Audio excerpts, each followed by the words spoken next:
The Ferrari SF25 had been a mystery, a machine of immense potential but frustrating inconsistency. From the start of the 2025 season, the expectations surrounding the Scuderia's new challenger were sky high. Yet as races unfolded, those hopes began to falter. Despite flashes of brilliance, the SF25 lacked the raw edge needed to fight for wins. It was a car that, on paper, could challenge the best, but on track it couldn't seem to unlock its true potential. The whispers in the paddock grew louder. Ferrari needed a solution. Then came the announcement Ferrari was set to introduce a major rear suspension upgrade. Designed to fix the handling issues that had haunted the SF25 all season, this upgrade was touted as the turning point, the answer to their season-long struggle. The promise was clear. This would be the key to stabilizing the rear end, giving the car better grip, and allowing the drivers to extract consistent performance lap after lap. Mugello, the famed Tuscan track with its challenging corners, was chosen as the proving ground. The anticipation was palpable. Both drivers, Charles Leclerc and Lewis Hamilton, knew that this test could either make or break Ferrari's chances of recovering their season. The track conditions were perfect, sunny skies, a warm atmosphere, and the engineers had spent months preparing for this moment. Ferrari had their simulation data, their CFD results, and their wind tunnel validations to back up their confidence. The upgrade was designed to create a car that was both stable and versatile, a machine that could respond to changes in track temperature, wind conditions, and ride height with ease. But as the drivers climbed into the cockpit of the SF25 for the first time after the upgrade, something felt off. Despite all the positive signs in the data, the feeling behind the wheel wasn't quite what they had hoped for. Charles Leclerc, with his acute sensitivity to car behavior, was the first to speak up. "I don't feel the difference," he remarked.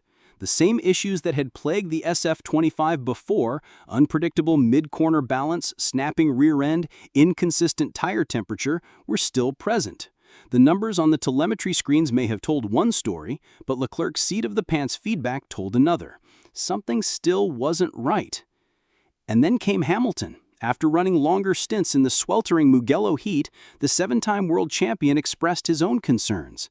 Despite the positive data, the core problems that made the SF25 difficult to drive were still evident. As Hamilton himself had remarked earlier in the season, the SF25 was the hardest car he had ever driven at Silverstone. That was a statement with weight, given Hamilton's vast experience with everything from dominant championship-winning machines to the struggling midfielders of McLaren.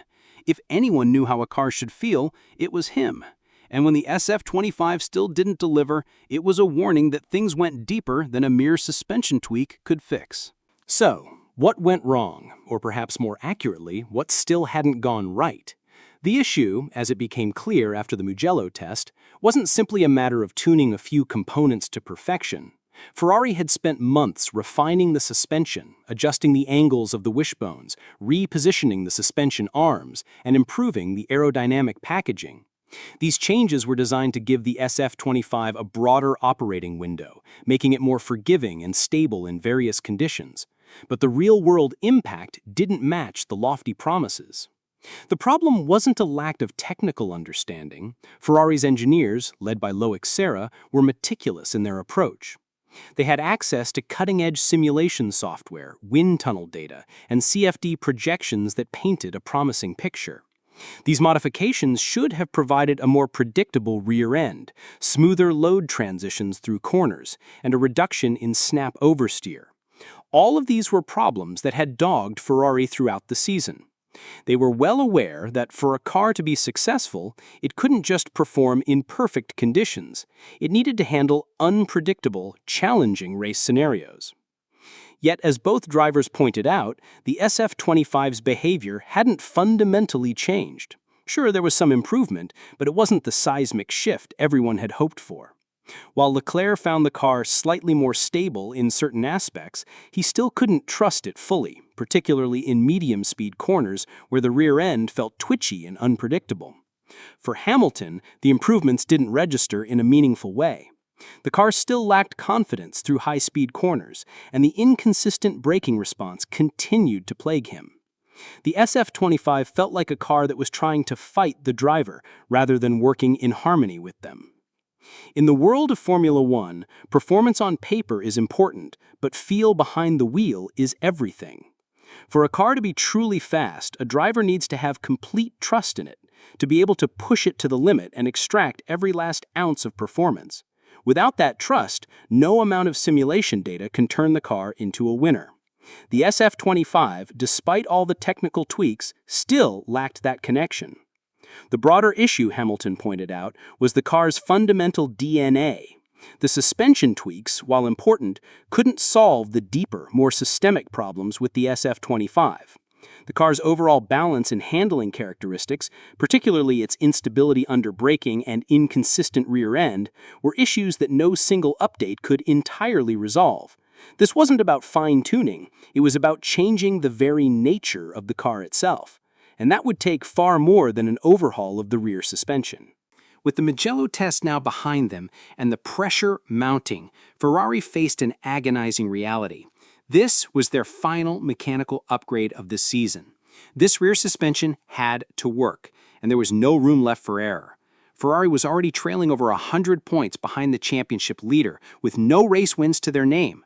Their fan base was restless, demanding results. The team was fully aware of the stakes. This wasn't just another update, it was a reset, a lifeline to salvage a season teetering on the brink. But the reality of Formula One is that improvements rarely come in dramatic leaps. The sport is unforgiving, and when a car's fundamental problems are not addressed, even the most well-executed upgrades can feel like band-aid fixes. That's why, despite the optimism from the engineers and the improvements noted on the telemetry screens, Ferrari's two top drivers were left with lingering doubts. The car still felt temperamental, and despite their best efforts, the team hadn't yet unlocked the key to consistent performance. As the team prepared to head to Spa-Francorchamps, one of the most demanding circuits in the world, the pressure could not have been higher.